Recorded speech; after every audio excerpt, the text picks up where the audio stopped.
Olá, está no ar Gestão Pública em Debate, um programa do curso de Gestão Pública da FATEC Internacional, uma instituição do Grupo Educacional Uninter, em convênio com o Instituto Professor Wilson Pickler. Este programa ele é um complemento na formação dos nossos alunos de gestão pública em todo o território nacional. Hoje nós vamos debater a saúde pública e as terapias alternativas. Este programa, além de ser transmitido via satélite para mais de 500 telesalas em todo o Brasil, ele pode ser acessado através das antenas parabólicas digitais e também é transmitido pela TV Comunitária de Curitiba, canal 5 da NET e 72 da TVA. O tema de hoje é saúde pública e terapias alternativas. E o nosso primeiro entrevistado é o professor Rogério Fagundes Filho. Ele é jornalista, é professor, ele é terapeuta naturista há mais de 30 anos, escritor e autor deste livro, Mater Natura, um guia de curas e tratamentos naturais. Eu quero inicialmente, professor Rogério, agradecer a sua presença em Gestão Pública em Debate. Nós que somos amigos há muitos anos e acompanhamos o seu trabalho, a sua luta na defesa das terapias alternativas. O senhor tem participado, inclusive, de movimentos a nível nacional para a regulamentação dessas atividades, desses terapeutas. Eu gostaria que o senhor fizesse uma exposição de como está o aspecto legislativo, a legislação dessas terapias, ou reconhecimento por parte das nossas autoridades dessas terapias naturais, que segundo a ONU são mais de 150 práticas de terapias reconhecidas, fora a medicina tradicional. Exatamente, em torno de 150, e possivelmente nós vamos virar o ano com mais algumas que surgirão. Porque essas terapias, Jorge, elas são, digamos assim, ancestrais, ela pertence ao conhecimento de civilizações que já viveram na Terra e as que vivem ainda. E se aliam aos novos conhecimentos que a ciência atual, o avanço do conhecimento humano vem adquirindo em prol do ser humano. Mas na questão legislativa, é muito interessante observar o seguinte: nós já passamos uma fase de 20 anos atrás, onde éramos recebidos xenofobicamente. A novidade incomodava muito. Né? Havia um preconceito muito grande em relação aos terapeutas naturais. E sabe por quê? Não porque haviam erros, porque haviam acertos. O acerto incomoda mais do que o erro. Porque o acerto desestabiliza o estabelecido. O status quo. Exatamente. Então, aquele conforto aparente do estabelecido se via ameaçado por alguma coisa diferente, fora daqueles padrões da qual o modelo cartesiano achava que era o melhor. Ao ponto, por exemplo, de que o próprio Conselho Federal de Medicina, tenho isso por escrito nos anais da história da saúde brasileira, de que a acupuntura era proibido ser praticada por médicos. Na época, sim, alguns anos atrás. Não faz muito tempo, não tem 20 anos atrás. Hoje já é uma prática médica ou ainda não? Veja bem, quando ela provou com injustiças, com perseguições, mas com resultados, por isso que eu disse, ela incomodou porque ela deu certo. Então o estabelecido absorveu para si. Hoje ela é uma especialidade médica. Felizmente, vírgula, não é uma exclusividade. Não existe isso que só médico faz acupuntura legalmente. Qualquer pessoa habilitada pode fazer. A origem da acupuntura, ela vem da medicina chinesa. Sim, mais de 5.000 anos de história. E a medicina chinesa, ela é muito diferenciada em relação à nossa medicina tradicional? Hoje tem duas. Hoje tem chineses que se tratam alopaticamente. Os grandes laboratórios já estão na China, mas a medicina tradicional chinesa, que é mais utilizada pelo povo, é feita com ervas medicinais, com moxa, com massagem, com reforma de alimentos e com acupuntura. há universidades na China que ensinam essa medicina tradicional? Com certeza. Na verdade, hoje, atualmente, pela modernidade da China, na verdade existem praticamente 2 ministérios. O Ministério da Medicina Tradicional Chinesa e o Ministério alopático, por assim dizer, aonde executa alguns procedimentos considerados, conhecidos como alopáticos. Mas ela ainda se preserva, por quê? Porque ela vem no estofo de um paradigma de lendas, de evidências, porque para nós que somos tradicionalistas ou fundamentalistas desse conhecimento ancestral, Dr. Jorge, elas têm muito mais importância para nós a descoberta do Qi, que é a energia vital, pela percepção na língua, nos olhos, pela modalidade da forma de pensamento, pelo pulso, tocando o pulso do paciente. Isto para nós tem muito mais importância do que apenas o diagnóstico nosopatológico precedido ou procedido de algumas síndromes acupunturais. Eu quero dizer então o seguinte, nós somos favoráveis que médicos tradicionais e outros profissionais da saúde façam acupuntura. Mas querer fazer e achar que só eles podem e os outros não podem, onde é que fica as 13 outras profissões da área da saúde? À mercê? Tanto é que, historicamente, Dr. Jorge, aconteceu uma coisa muito interessante. Antigamente, era nós contra o estabelecido. Passou um tempo que a acupuntura, eu estou dizendo acupuntura e outras terapias, mas é que a acupuntura é uma imperatriz das terapias alternativas, porque ela por si só, ela tem diagnóstico, tem propedêutica, tem tratamento e tem acompanhamento. Então ela é uma forma diferenciada do sistema convencional. E sem nenhum tipo de agressão ao corpo do paciente, Claro só que não. através da estimulação de terminais nervosos. Como é que funciona? Eu penso em explanar assim, o acontecimento político para depois Certo. falar da técnica em si. Correto. O senhor falou de alguns efeitos colaterais que possa ter. Nós temos que ver quais, o corpo qual? Isso aqui e o corpo mental. E o corpo energético. Não existe só. O que nós vemos é o corpo físico. Mas existe um corpo energético, da quais os chineses mapearam pelos meridianos. Os famosos meridianos chineses. Mas acontece que é preciso perceber por onde passa, onde tem de mais e onde tem de menos energia Qi. Mas, politicamente, Dr. Jorge, para estar no escopo dessa importante programa seu de gestão pública, veja como o contraditório aconteceu. Primeiro, eram nós contra eles, nós éramos o alvo principal. Correto. Quando a acupuntura veio à tona, e alguns médicos, não todos, quiseram pegar a acupuntura para si, o que aconteceu? Afetou as outras 13 profissões da área da saúde. Essas profissões seriam a enfermagem, a fisioterapia, biomedicina, certo, farmácia, odontologia e todas as outras. Certo. Aí o que acontece? Quando nós aprovamos a lei do acupunturista, na Comissão de Assuntos Sociais do Senado Federal, tive a honra de ser um debatedor, e nós aprovamos que a acupuntura depende não de exames nosopatológicos, e sim de avaliação energética. Isso está nos anais do Conselho, da Comissão de Assuntos Sociais do Senado Federal. O que acontece? Nós provamos para os senadores, no debate, que o mais importante na acupuntura não é exame de sangue, de urina, de fezes. O mais importante é a percepção energética da pessoa. Isso é o que segura a acupuntura na China. Os bons acupunturistas não ficam fazendo avaliação de exames nosopatológicos. Fazem sim uma avaliação do corpo energético do paciente e o que fazer para melhorar esse corpo energético que vai agir sobre o corpo físico. Então esse é o princípio da acupuntura, isso que é meridiano, isso que é energia vital, isso que é Qi. E os senadores aprovaram.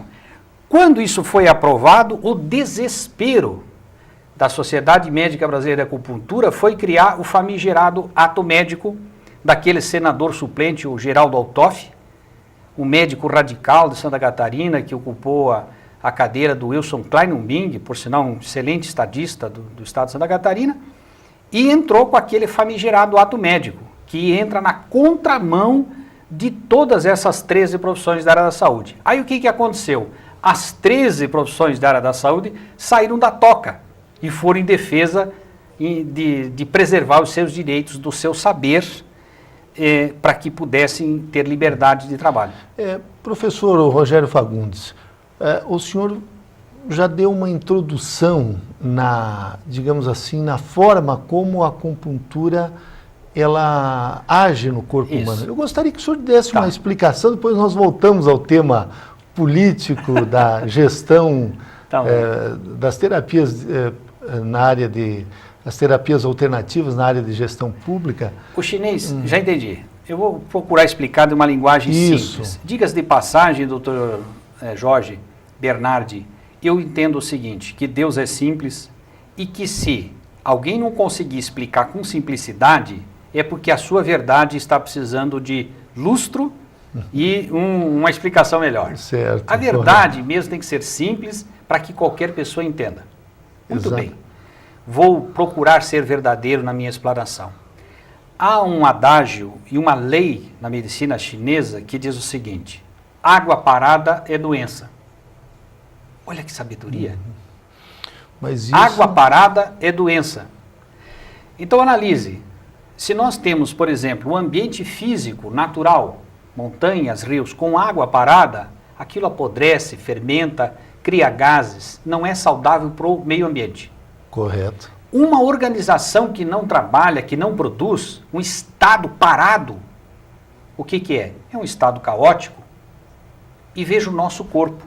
Um corpo sem movimento, sem exercício, o nosso corpo foi arquitetado para o movimento, ele não foi arquitetado para parar. Quando nós dormimos, nosso corpo se movimenta sem a gente controlar. São movimentos involuntários, mas se não houver esses movimentos, corre crise de infartamento. Então, veja os sistemas, todos os órgãos trabalham, um descansa, outro acelera. O aparelho reprodutor tem a sua hora, o aparelho digestivo tem sua hora, o cérebro tem a sua hora principal, existe um relógio biológico de funcionamento. Então, tudo é movimento. Ao que eu posso compreender da acupuntura é que os chineses eles conseguiram perceber por onde circulam essa energia vital, aonde ela está parada e aonde que ela está fluindo, às vezes em excesso ou às vezes num volume menor. Então a acupuntura, por exemplo, pode ser tratada para pessoas que estão doentes e para pessoas que não estão. Mas não quer dizer com isso que nós queremos ser melhores que os outros, não quer dizer que nós estamos desprezando cirurgia, hospital, UTI, os bons médicos que fazem trabalhos extraordinários para a população. Eu conheço inúmeros, tenho amizade com médicos que são vocacionados para atender o ser humano. Mas o que a nossa preocupação e justamente a luta para quebrar esse velho modelo medieval de achar que o médico está acima do bem e do mal. Hoje, os bons médicos dão as mãos, os braços para equipes interdisciplinares de saúde, transdisciplinares, multidisciplinares, para que tenha um só objetivo: atender a quem tem dor, atender o sofrimento, a angústia humana. Então a acupuntura não é apenas o fato de curar uma dor no joelho. A acupuntura visa a elevação da energia vital, do tônus vital. Tratar alguém por métodos alternativos, por florais, por acupuntura, por homeopatia, por termalismo, por mais de 150 formas de cura, tem como estopo final levantar o ânimo, a dignidade e a razão de viver. Dr. Jorge, hoje a humanidade passa por patologias da carência, onde existe doença por falta de tudo, e também patologias do exagero, onde pessoas que têm tudo sofrem de angústia, de depressão. Depressão hoje é o mal da década. E como tratar isso? Com tarja preta? Para as multinacionais, transnacionais ficarem empurrando droga em remédios caríssimos e algemar as pessoas quimicamente, sem dar uma oportunidade de liberdade a quem quer ser liberto? Quando a nossa Constituição, Dr. Jorge, diz que a saúde é um direito do cidadão, A saúde é um direito de escolha, mas é dever do Estado, e nesse ponto o Estado não está fazendo a sua lição de casa, que é normatizar o que existe de fato. Professor Rogério Fagundes, entrando nesse aspecto, o senhor já tem, nesses 30 anos de experiência como terapeuta naturista, o senhor tem algumas experiências, inclusive exitosas, na área da administração pública. Eu gostaria que até o senhor nos citasse alguns municípios, algumas cidades que aplicaram as terapias alternativas e os resultados que essas comunidades conseguiram. Olha, é interessante o que você está falando, doutor Jorge, porque nós tivemos já há alguns tempos em algumas cidades do Mato Grosso, inclusive ministramos cursos na cidade de Jucimeira, na cidade de Dourados. Eu fui também de alguns cursos em Rondônia, no Acre, inclusive lá naquelas regiões do Acre e de Rondônia, onde o aparelho público estatal é mais deficitário, se compreende isso por ser estados muito jovens, né? Alguns adolescentes até. A falta de profissionais da área de saúde. Exatamente, e a falta de estrutura também. Então são inúmeros casos de sucesso. Mas eu posso citar um caso mais recente aqui na cidade de Ponte Alta, Santa Catarina, perto de Lages, onde o município tinha uma síndrome assim alarmante, muitos índices de depressão. Uma cidade pequena, para você ter uma ideia, não tem nem hotel na cidade, 6 mil habitantes, né? Uma cidade pitoresca. E pessoas com depressão. E você olha para o lado, tem vaca, tem campo. Como é que essas pessoas, numa vida tão campesina, saudável sob o ponto de vista, aparentemente, sofrendo de angústia? Mas é que elas têm televisão, doutor Jorge. Elas assistem as novelas da Globo, que é um verdadeiro esgoto cultural. Elas assistem programas banais. E elas muitas vezes consomem um lixo que não pertence a elas, mas é o lixo das grandes cidades. Eu estou me falando do lixo cultural e de problemáticas de comportamento. Bom, nós estamos tratando aquela população com acupuntura, com homeopatia, iniciamos um herbário com ervas medicinais. O que acontece? Em termos de caneta, de contabilidade, sai mais barato a prefeitura contratar para ir 2, 3 vezes por mês um profissional da área da saúde alternativa, porque sai mais barato da quantidade dos altos preços que ela gastava em remédios controlados para atender as pessoas com depressão. E o índice de satisfação da população é muito grande. Professor Rogério, o senhor falou dos custos da medicina tradicional. Nós aprendemos de que a prevenção é o melhor remédio. Certo. Os chás, a fitoterapia, essas práticas milenares, elas têm mais uma função preventiva ou elas também são ações curativas? Elas curam, previnem e promovem. A questão toda, ao nosso entendimento, doutor Jorge, é que nós vivemos um paradigma ultrapassado. Por exemplo, nós temos um ministério em Brasília, essa bonita, gostei dessa fotografia, porque sou patriota aí de Brasília. Congresso Nacional. Congresso Nacional. Mas o que nós temos em Brasília, doutor Jorge? Ministério da Doença. Eles curam só, tratam de doença. O dia que o Ministério da Doença honrasse o nome de Ser Saúde, então nós teremos programas, porque veja bem o seguinte, nós temos, por eles mesmos, pelo Ministério da Saúde, uma divulgação que 64% das queixas da população brasileira são trofopatológicas, por erros alimentares. Onde está esse Ministério da Doença para ser de saúde, para ir para a população, para as escolas, para os sindicatos e fazer um amplo programa de divulgação da saúde pelos alimentos? Se gasta uma fortuna a comprar essa porcaria dessa vacina da gripe para os idosos e não ensina a população a comer alho. A maioria dos nossos adultos, nossos vovós aí da terceira idade, da melhor idade, tem pressão alta. O alho é hipotensor e não se fala nada do alho. Cadê o Ministério da Saúde para alertar nas escolas e proibir venda de bolachas com recheio de gordura trans, de venda de refrigerantes? quando as escolas devem ensinar as crianças a comer cenoura, chupar fruta de laranja, comer banana. Tão simples, mas é questão paradigmal. Vivemos hoje um paradigma, infelizmente, de fragmentação, de um conhecimento partido, cortado. E nós procuramos colaborar, mostrando que o naturismo tem uma visão integrativa, holística, que não consegue ver o corpo apenas como corpo. Essa visão da anatomia galênica, ela serve para o corpo físico. Mas nós temos que abrir os olhos que os chineses nos mostraram a encontrar a anatomia energética. Mas nós também precisamos compreender a anatomia espiritual, da qualidade de vida, do bem viver. Ninguém quer ser melhor que ninguém. Naturista, por natureza, é pacifista. Nós não somos concorrentes do modelo estabelecido.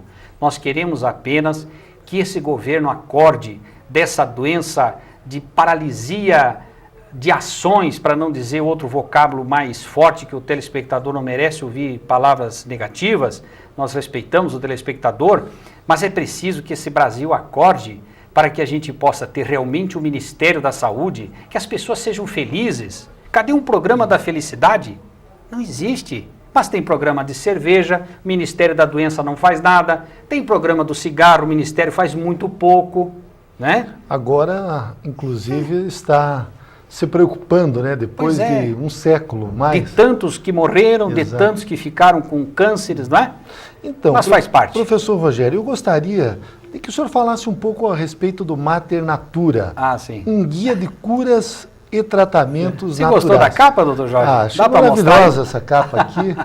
E eu gostaria que o senhor falasse, o senhor aborda esse livro inclusive tem o apoio do Instituto Professor Wilson Pickler. Meu amigo Wilson Pickler. E eu gostaria que o senhor falasse a respeito desse livro, aonde ele está disponível. Eu conheço o seu trabalho há algumas décadas e sei da importância deste livro. Pois é, Jorge. Inclusive esse livro que eu estou presenteando você com muito prazer, olha, metade dele aqui é um guia de curas e tratamentos naturais para qualquer leigo.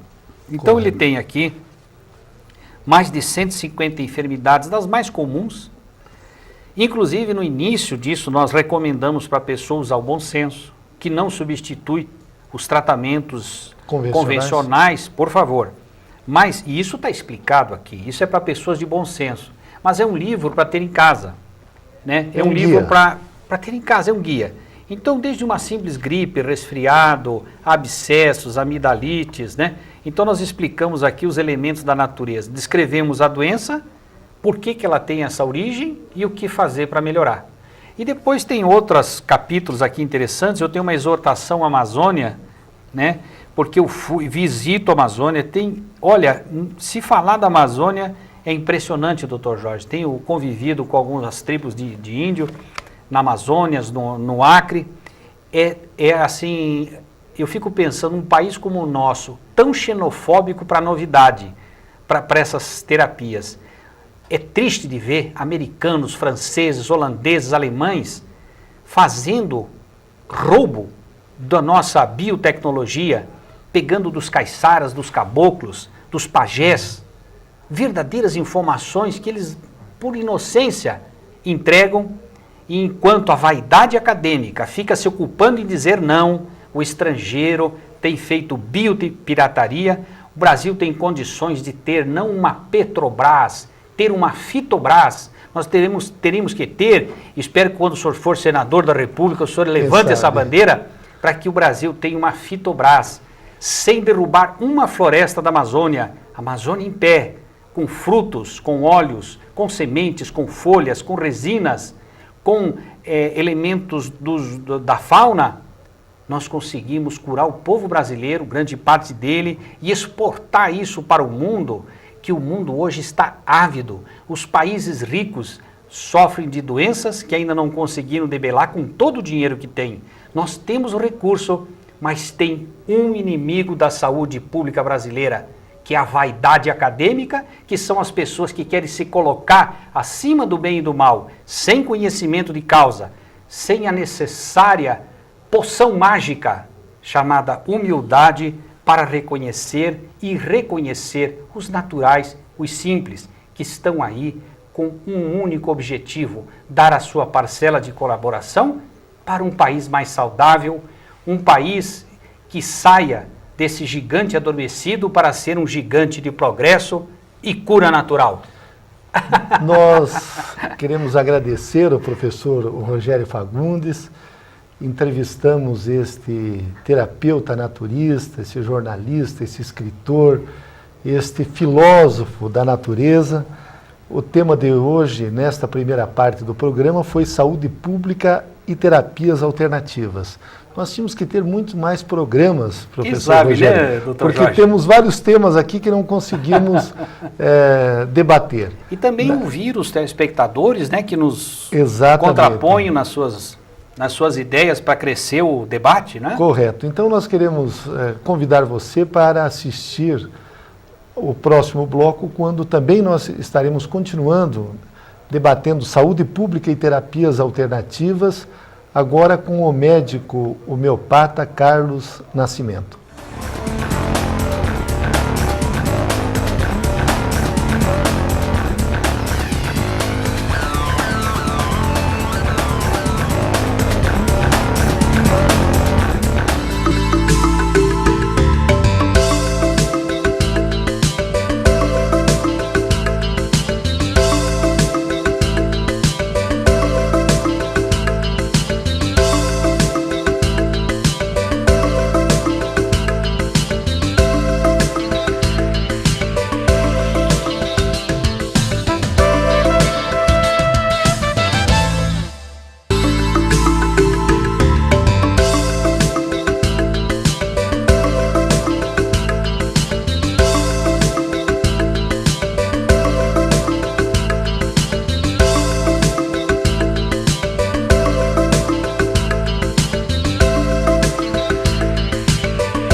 Estamos de volta com Gestão Pública em Debate, um programa do curso de Gestão Pública da FATEC Internacional, uma instituição do Grupo Educacional Uninter, em convênio com o Instituto Wilson Pickler. O tema de hoje é Saúde Pública e Terapias Alternativas. Este programa, ele serve como complementação na formação dos nossos alunos do curso superior de Gestão Pública de Curitiba e de mais de 500 cidades brasileiras, curso à distância. E hoje, na segunda parte do programa, nós vamos entrevistar o médico Carlos Nascimento. O Dr. Carlos é médico formado pela Universidade Federal do Paraná em 1964, portanto com uma ampla experiência. Ele foi residente da Santa Casa de São Paulo e da Santa Casa de Londrina, foi diretor clínico do Hospital e Maternidade Mãe de Deus durante 25 anos na cidade de Porã, como médico alopata. Posteriormente, podemos assim dizer, o Dr. Carlos se converteu à homeopatia e já está há mais de 20 anos como médico homeopata. Ele pertence à Associação dos Homeopatas do Paraná, ele tem pós-graduação na área de homeopatia na Argentina, ele tem especialização também na área de homeopatia, diversos cursos de reciclagem médica, participou de seminários, simpósios, congressos, enfim, ele tem um amplo currículo, mas o Dr. Carlos tem uma experiência extraordinária como primeiro médico homeopata da saúde pública aqui de Curitiba, no Paraná, e hoje já está até aposentado como médico do Estado, embora atue profissionalmente no seu consultório particular. Eu gostaria que o senhor nos falasse dessa sua experiência. Houve algumas dificuldades, certamente, no começo, porque a homeopatia não era muito bem aceita pela comunidade médica de um modo geral, mas os resultados, eu que tive o privilégio de lhe visitar algumas vezes na saúde pública e via que o senhor, para marcar uma consulta, tinha que agendar com alguns meses de antecedência face aos resultados. Então, doutor Carlos, eu gostaria que o senhor falasse a respeito dessa sua experiência como médico homeopata na saúde pública. Bom, em 1989, eu resolvi vir para Curitiba porque meus filhos estavam querendo entrar na universidade. Então, eu era médico concursado, sanitarista do Estado, pedi a transferência para Curitiba e já fazia homeopatia. E lá tive a primeira impressão no Estado como médico homeopata. Como todo médico sanitarista, eu teria que atender 20 pacientes por dia na saúde pública. Trabalhava no CRE Kennedy, no CRE Barão, antes. E começava a consulta às 9 horas e ia até às 5 da tarde. E como eu já estava tendo um sucesso profissional como médico homeopata dentro da estrutura sanitarista do Estado, no tempo do professor Nizam Pereira, que era secretário de Estado, e o Ramalho... Jorge Ramalho? Jorge Ramalho era um terapeuta holístico, perfeitamente. Eu tive um impulso dentro da saúde pública. Mas na estrutura médica, a homeopatia não era muito bem recebida pelos médicos alopatas, porque a medicina alopática é muito mais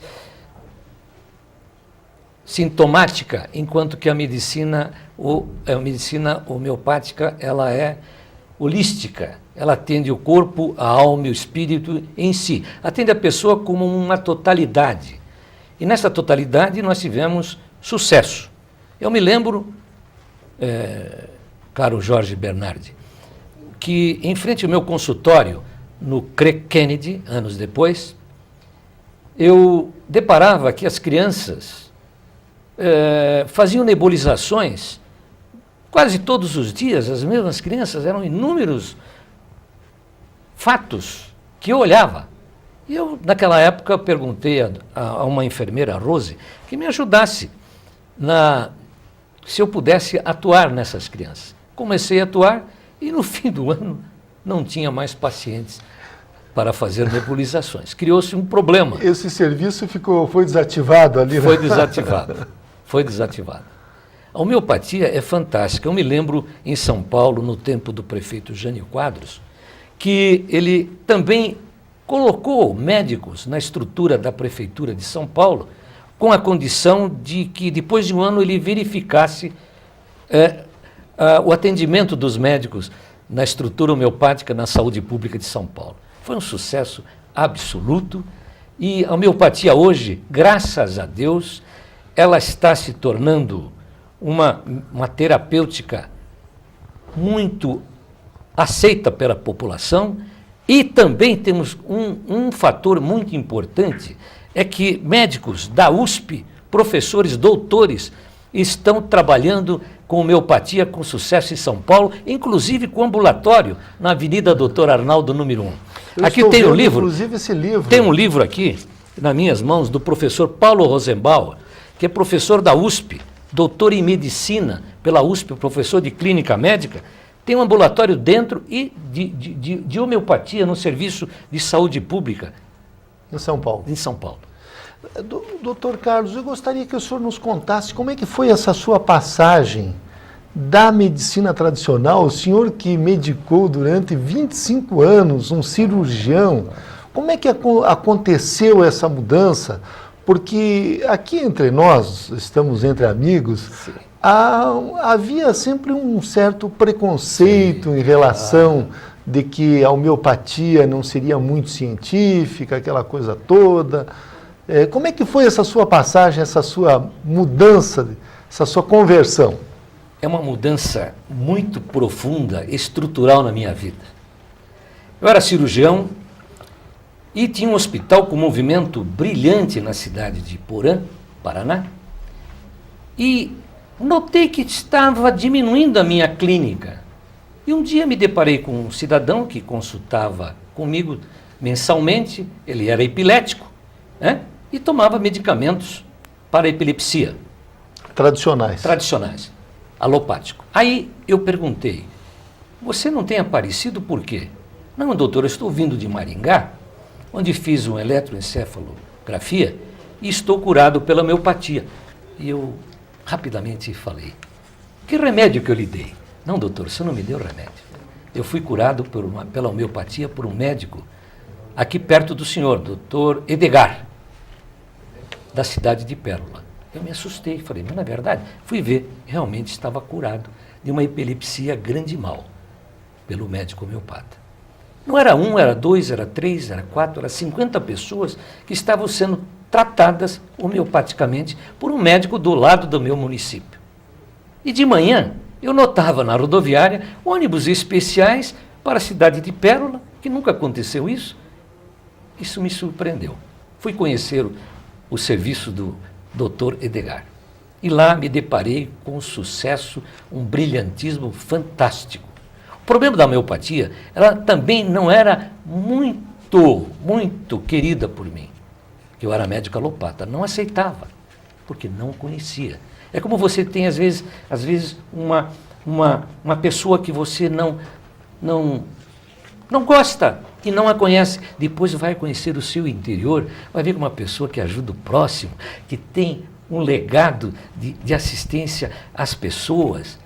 É aí que a homeopatia aparece. Então vim fazer o curso aqui em Curitiba com o professor Gamarra, na Associação Médica Homeopática do Paraná, onde me formei em 89, e no interstício desse estudo estive na Argentina, onde fiz o curso pela Associação Médica Homeopática Argentina, com um professor de renome internacional, como Azayaga, como Viginovics, como Micaela Moazé, e outros tantos que enobrece a medicina homeopática do mundo. Aliás, doutor Carlos, a Argentina, o próprio doutor Gamarra, ele é paraguaio, né? Paraguai. A Argentina, ela dá uma atenção especial à homeopatia, inclusive é muito desenvolvida a homeopatia Muito lá. desenvolvida na A Argentina. formação dos médicos. Os médicos argentinos hoje são os médicos que dão aula no mundo. Por quê? Quando lá estive, Viginovics, Azayaga, era médico de George Bush pai, do presidente dos Estados Unidos. Um dia nós estávamos em sala de aula, né? E o professor Azayaga recebe um telefonema e fala em inglês com o presidente, que tinha sofrido um desmaio no parlamento japonês e logo procurou seu médico, era o professor Azayaga. Isso nos surpreendeu todos da classe, porque era o presidente de uma grande nação do mundo. Bom, e ele era simples e não falava isso. No dia seguinte, ele nos convidou para ir de micro, que é o ônibus na Argentina, a Ezeiza, que é o aeroporto internacional deles, para que fossem com ele, porque um avião da Força Aérea, o Number One, ia receber o professor Azayaga para ser levado aos Estados Unidos. Eu me emocionei muito naquele dia, até chorei. Então, isso estou falando, em homeopatia, quando a gente tem uma surpresa e chora quando lhe agradece, é licopódio. Alguém que está me ouvindo pode ver que eu sou um licopódio. Professor, e na América do Sul, a homeopatia, as terapias naturais, elas também são praticadas pelos serviços públicos de saúde? Hoje, sim. Acupuntura, né? Terapias outras. No meu tempo, acupuntura e homeopatia. Hoje, eu tenho certeza que outras terapias também podem ajudar. Eu gostaria que o senhor falasse um pouco a respeito do princípio ativo, de como funciona a homeopatia, porque ela é oposta à alopatia. Sim. Na homeopatia é estimulada as defesas naturais, do organismo, é isso mesmo? Uma visão Sim. integral? A diferença entre alopatia e homeopatia é que a alopatia trata os sintomas de uma doença, trata quimicamente os sintomas das doenças. Se a pessoa está com uma febre, é tomado um antitérmico. Então, trata sintomatologicamente um sintoma. A medicina homeopática não. Atende a pessoa com os seus problemas, com os seus sintomas. Um exemplo. Uma criança vai no meu consultório médico com um problema respiratório alto. Uma rinite alérgica que pode ser acompanhada alternando com asma ou sem asma. Nós sabemos que a grande maioria das crianças que sofrem de rinite alérgica e problemas respiratórios altos, elas sofrem muito, porque tem que tomar remédio, nebulizações, às vezes até corticoides, que nós não autorizamos na homeopatia. Não aconselho. Não aconselhamos a tomar. O grande problema das crianças é que nós temos que olhar também a parte comportamental. Como é essa criança? Como ela nasceu? Que interações materno-fetais poderiam afetar essa criança? Como ela nasceu? Como ela foi tratada pelos pais? Né? Tudo é importante, o desenvolvimento da criança, a alimentação, né? O comportamento dela, o carinho, o amor, o elo, a empatia que ela deve ter com a sua família, a empatia que ela deve ter com o seu médico, o carinho que o médico deve conhecer essa criança, tê-la como filho, como neto, como irmão, ser uma pessoa sincera para ela. Então nós temos uma totalidade de sintomas comportamentais que incluem a rinite alérgica da criança. Então nós damos um remédio único para esta criança. Esta é a teoria unicista. Mas atende a totalidade sintomática característica da criança. É o que o professor Paulo Rosenbaum diz no seu livro. E, professor, em relação à medicina tradicional, a homeopatia, o processo de cura, o custo, digamos assim, é muito menor. Muito menor. O custo é menor porque o remédio homeopático é barato. E é um dos grandes problemas da indústria farmacêutica é brigar com os médicos alopatas, com a medicina alopática, porque ela é barata. Ela atende os reclamos do bolso dos pacientes. Hoje nós sabemos que trabalhos efetuados, fornecidos pelo médico Matheus Marim, ele fez um enfoque que a indústria farmacêutica, ela, do PIB internacional e mundial, ela ocupa uma porcentagem muito grande e que não pode ser desfeita por uma medicina que eles falam que é uma aguinha, que eu também falava quando era alopata. Mas olha, ela traz dentro de si os elétrons, que dado às pessoas, vão criar uma enfermidade artificial igual, semelhante à enfermidade natural das pessoas, curando. E aí o próprio corpo é que cura. O próprio corpo que cura. É como você faz uma atividade, uma indução primária na pessoa e por uma reação secundária dela, há cura. Professor Carlos Nascimento, e em relação àqueles princípios, aqueles fundamentos que Hahnemann, que foi o fundador da homeopatia, estabeleceu, os medicamentos que ele desenvolveu há em torno de 2 séculos atrás são os mesmos ou há pesquisas descobrindo novos medicamentos na área da homeopatia? Olha, estamos sempre estudando, sempre participando, sempre nos inteirando de fatos a respeito dos medicamentos. Desde Samuel Hahnemann, há mais ou menos 300 anos da sua morte, os remédios se repetem nas experimentações no homem-são. O que é isso? Experimentação no homem-são é, você pega um bloco de pessoas saudáveis, sem doenças, com todos os exames normais, e oferece a elas, a um grupo delas, 50 pessoas, o remédio a ser testado, que não é conhecido pelas pessoas. E 50 pessoas vão tomar um remédio placebo, que não é o remédio. Que é chamado duplo cego isso. Certo. E durante 2, 3 anos, vamos verificar quais os sintomas produzidos pelo remédio. Entende? E se a pessoa é o próprio remédio, ela pode desenvolver uma enfermidade e nela provocar sintomas, que são chamados sintomas idiosincráticos.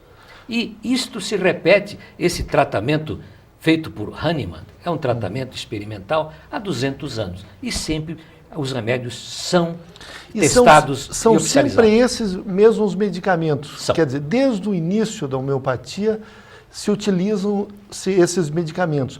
Mas tem alguns casos que a própria homeopatia, ela recomenda um tratamento alopático. Chega a haver esses casos? Sim. O médico homeopata, antes de tudo, tem que ser um médico. Por que ele tem que ser um médico? Ele tem que saber fazer diagnóstico. Por exemplo, chega uma criança em seu gabinete médico. Ele observa que essa criança está com sinal de Kern-Brudzinski, está com rigidez de nuca, está com vômitos a jato, febre a 42 graus, gritando de dor, no delírio. Ele tem que ser médico. Então, aquilo que nós fazemos? Redigimos um ofício, mandamos a um hospital pediátrico de urgência, para que seja tirado o líquor desta criança, feito uma bacterioscopia para descobrir qual é a bactéria, e geralmente é o meningococcus, né? Curada, não deixa sequelas neurológicas, graças a Deus, essa criança está curada. Então, o Dr. Carlos Nascimento, tem outras... As culturas todas, as civilizações, sempre têm as suas medicinas próprias. Os pajés, os curandeiros, enfim, os povos das florestas. Como é que o senhor, como médico, vê essas culturas, essa medicina tradicional? O senhor que foi, durante boa parte da sua vida, um médico tradicional, e de repente o senhor adota uma medicina que até algum tempo atrás havia um certo preconceito em relação a essa medicina, que podemos considerá-la até meio alternativa, embora hoje seja uma especialidade médica. Sim. Como é que o senhor vê essas medicinas tradicionais, essas formas de cura que existem, que não é a medicina normal? Eu digo o seguinte: eu as respeito, como devo ser respeitado na minha homeopatia. Eu digo a você, Jorge Bernardi, que a medicina homeopática foi criada na terapêutica hipocrática há 2.500 anos. Hipócrates, onde está o Iraque, entre o rio Eufrates, ele preconizou 2 formas terapêuticas para a medicina. Uma alopática, tratamento pelos contrários, enantipatia, e uma pela lei das semelhanças, que hoje nós sabemos que a homeopatia, termo criado por Aristóteles, grande filósofo. Homeopatia foi desenvolvido por Aristóteles. Claro, criado por Aristóteles, através da palavra homos, semelhanças, homeos, semelhança, patos, doença. Depois, criada quando Hahnemann, desgostoso com a medicina oficial, por ele não ter resultados positivos na cura de um amigo que tinha falecido, desiste da medicina e começa a traduzir livros, né, médicos. E lá ele descobre um tratamento semelhante ao que ele aprendera nos seus estudos médicos, pela lei dos princípios semelhantes. No Peru, a vice-rainha do Peru estava com a doença de malária, tinha sido curada com mascar, da quina officinalis. Agora me diz uma coisa, essas doenças, essas epidemias, essas doenças podem ser curadas também pela homeopatia? Sim, nós tratamos pelo gênio epidêmico. Isto é, por exemplo, teve um surto em São Paulo, um surto de meningite numa cidade do interior, parece-me que São Roque. E naquela época fizeram uma vacina do meningococo pela homeopatia. Foi um sucesso absoluto no município. Um espetáculo. Fizeram a vacina do meningococo, que é um autonosódio, que nós aplicamos em potências crescentes às crianças que não têm a doença. E elas se defendem muito bem contra o meningococo. Mas seria uma vacina dentro dos princípios da homeopatia? Sim, pelos princípios homeopáticos. Nós temos as vacinas, temos os autonosódios que são aplicados. Inclusive, vou citar um exemplo, um fato raro que aconteceu no meu consultório. Quando aqui cheguei, eu tive um paciente que apresentou-se no consultório com a sua região axilar preta, as duas, com dor e sem cura. E eu perguntei, depois fui descobrir, ele tinha passado germequil diretamente nos seus braços, porque ele tinha um odor forte embaixo dos braços. Então eu fiz um autonosódio, mandei fazer de germequil, em potências crescentes da 3ª até a 12. Ele voltou 30 dias depois. Como está? Estou curado, mas estou com um odor muito repugnante. O que eu fiz? Dei o remédio que era o remédio para ele. Sulfor, curou. Nós entrevistamos em Gestão Pública em Debate o médico homeopata Carlos Nascimento e o tema de hoje foi Saúde Pública e Terapias Alternativas. Nós queremos agradecer muito, Dr. Carlos, essa aula brilhante que o senhor nos deu.